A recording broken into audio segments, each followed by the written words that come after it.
said yesterday you knew what kind of energy they were going to come in with and how dangerous they'd be. How come you couldn't match the energy tonight? We knew how they was going to come in and play. Coach explained it to us. He stressed it to us yesterday in practice.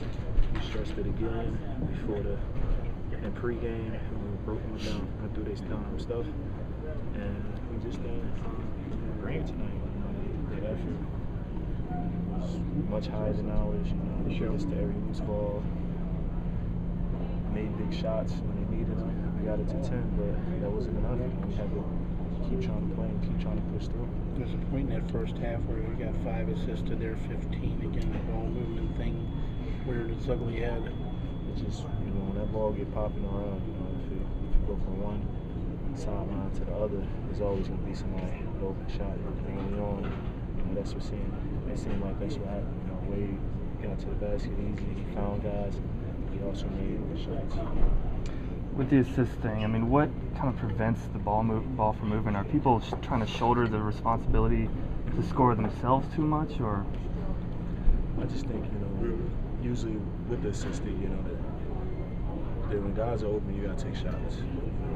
I think sometimes, guys try to do, they feel as though, this is not my shot, I'm not gonna take it. But when you open, you gotta take it. You can't take dribbles and dribble into the defense, and that's how you get turnovers, and that's how you take bad shots. Randy, is it tough? With all you guys have had to face this year, to have a loss like this that just stings at this point. It definitely stings because it's the way we've been playing over the last 10 games. How we've been moving the ball. Even some of the losses. It felt as though we were right there and we could have won the game. But this one right here is a tough one to solve.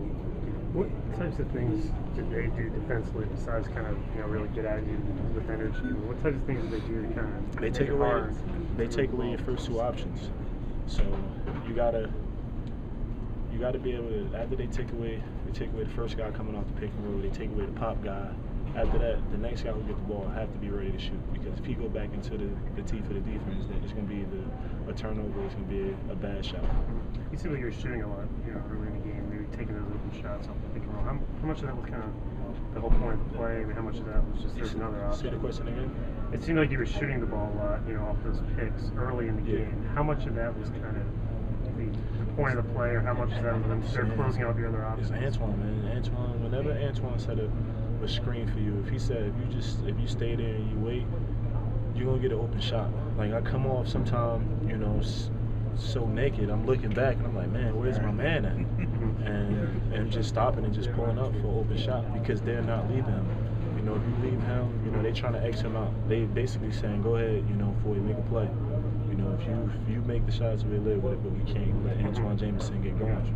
Andre talked about being upset, seeing players laughing on the Heat, throwing hoops, taking offense to that with this being at Verizon Center tonight. Did you notice that at all? Yeah, they starters, to me, they were up. I feel as though their starters was in for too long. Wade got that dunk, and then I feel as though they had the game already. It was over, and they starters were still in the game. Coach had took most of us out, but I just feel as though as an opposing team that you don't do that. You don't leave your starters in there just to get dunks and oops and things like that. That's just unprofessional to me.